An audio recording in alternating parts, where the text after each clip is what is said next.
What are you really imagining? Is your imagination full of hope, or is your imagination full of doom? What are you imagining?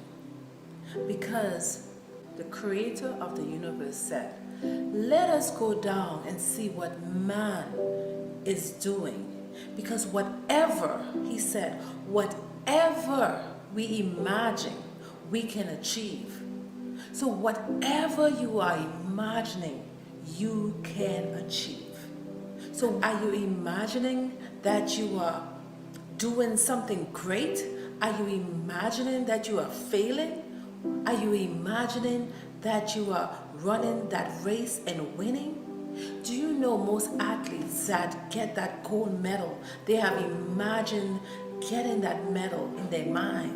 Because whatever you imagine, you can achieve. There was this young lady, she imagined becoming Miss Universe, and she ran for the competition, did not win in her state, but eventually she did, and eventually she became Miss Universe. They had to imagine it before it was executed. You take great men like Martin Luther King, they imagined that segregation was coming to an end, and because of their imagination, they fought and they give their lives based on what they imagined. He died because his imagination was so powerful that other people saw it happen.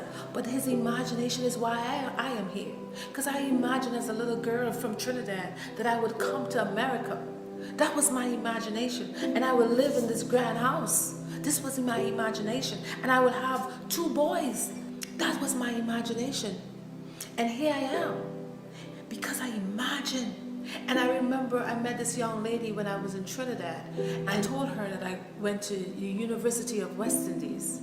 And she said, I have never imagined going to the university. She never imagined. But you know what? I planted a seed. I said, well, you can imagine it right now. And today, she's graduating from the University of West Indies because she imagined it. You have to imagine. Imagination is the most powerful tool that we have. And we can use it in a good way, or we can use it in a negative way. We can use imagination to mend nations and people. We can use imagination to bring people of all races together, or we can use imagination to destroy and destruct.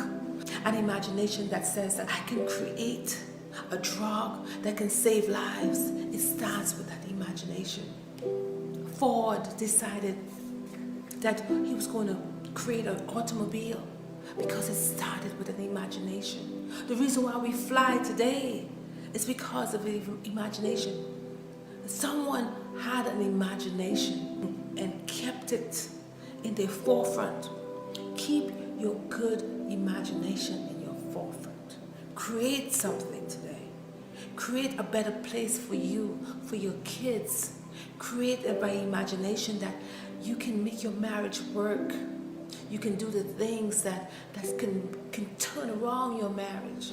That you can go back to school and get a degree. That you can rise in your work.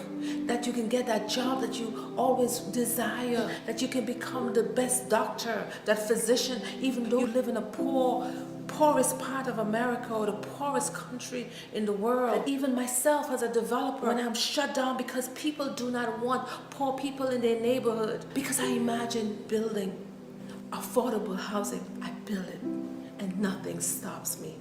And that's the same thing with you. Nothing can stop you with an imagination. Imagine a world of love and peace and goodness and begin to create it.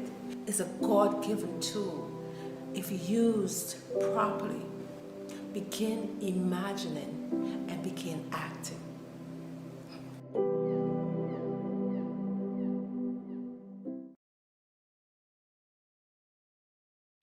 Hi, if you like this video, please subscribe and don't forget to like below.